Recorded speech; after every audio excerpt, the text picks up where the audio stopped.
what about the profession of teaching? How's that changing?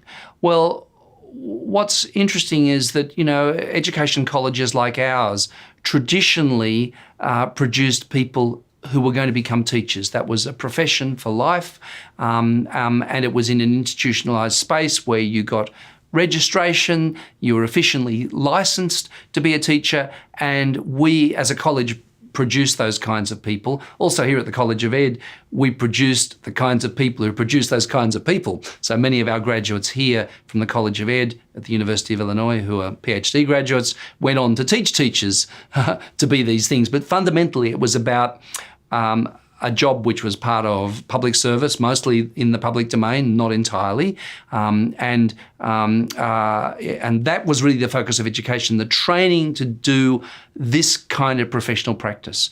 In fact, what's happening now in terms of the professional destination of people who do education, the notion of learning is intrinsic to many, many spaces. So amongst my students now, I have people who are instructional software designers, people who work in museums, people who are game producers, because games, in fact, are learning environments where you become good at the game and better at the game because there's something pedagogical going on in the game. You're being taught the game as you learn it. In workplaces, there's this notion of learning organisations, which are not just organisations which have a training room off there where we go and do a training session, but organisations which are continually learning from their own experiences, which are documenting their own experiences and learning from those as a central part of the ethics of management. So this business of learning, the profession of learning, is now much broader than what it used to be. And that's interesting. That gives us all sorts of opportunities, for example, for career change. You might become a teacher for a while and you might go and do something else in industry or in software or all sorts of, in museums or galleries or, so in other words, we're now thinking of education as the discipline of education, that is, as something where we can train people to play a very, very useful role in many parts of society, not just schools generally or public schools more specifically.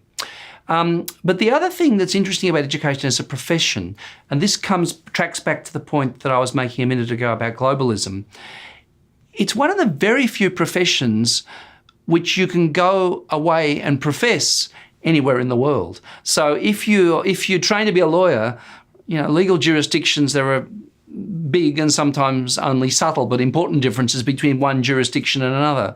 So it's hard to go and be a lawyer in another country, but it's easy to be a teacher in another country. So what we find increasingly is this is a mobile profession. It's one where, you can say, well, I'll go and teach English in Korea for a while, or I'll go to a particular country in South America and brush up on my Spanish and teach while I'm doing it. So in other words, there's that it's an unusually mobile profession as well. So these are a couple of new flexibilities which are coming into the profession around the kinds of jobs that you might end up doing with an education qualification, but also the locations of those jobs. That's something where it's an unusually mobile profession, and that's something that we should value.